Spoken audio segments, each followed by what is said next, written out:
വാക്കുകൾ കൊണ്ട് നിർവചിക്കാൻ കഴിയാത്ത നിഗൂഢ കാവ്യങ്ങളാണ് സ്ത്രീ എന്ന് എവിടെയോ വായിച്ചിട്ടുണ്ട്. അങ്ങനെ നമുക്ക് ചുറ്റുമുള്ള നിഗൂഢ കാവ്യങ്ങളായ സ്ത്രീകളെക്കുറിച്ച് പറയുന്നൊരു പുസ്തകമാണ് ഡോക്ടർ കൃഷ്ണ ജെ നാരായൺ എഴുതിയ പ്രിയപ്പെട്ടവളെ എന്ന് പറയുന്ന പുസ്തകം. ഈ പുസ്തകത്തിൽ ഏകദേശം 8 കഥകളോളമുണ്ട്. ഈ 8 കഥകളും പറയുന്നത് സ്ത്രീ ജീവിതങ്ങളെക്കുറിച്ചാണ്. നമ്മളൊന്ന് സമൂഹത്തിലേക്ക് ഇറങ്ങിച്ചെന്നാൽ, നമ്മളൊന്ന് കണ്ണോടിച്ച് നോക്കിയാൽ ഈ കഥയിലെ കഥാപാത്രങ്ങളെ ഒരുപാട് നമുക്ക് നമ്മുടെ സമൂഹങ്ങളിൽ, നമ്മുടെ ചുറ്റുപാടുകളിൽ നമുക്ക് കാണാൻ സാധിക്കും എന്നുള്ളതാണ്.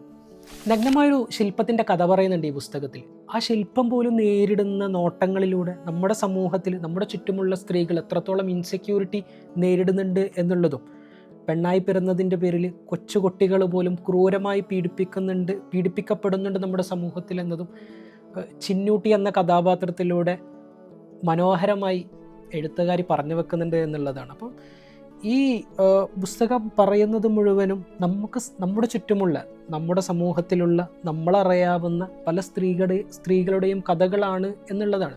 നമ്മൾ മനസ്സിലാക്കേണ്ട ഒരു കാര്യം, നമുക്ക് ചുറ്റുമുള്ള സ്ത്രീകൾ, അത് അമ്മയാണ്, ഭാര്യയാണ്, മകളാണ് എന്നതിനപ്പുറം കുറേ കൂടി ആഴത്തിൽ അവരെ മനസ്സിലാക്കാൻ ഇതുപോലെയുള്ള പുസ്തകങ്ങൾ നമ്മളെ സഹായിക്കും എന്നുള്ളതാണ്. അപ്പം thank you so much. Keep smiling by heart, not only by lips.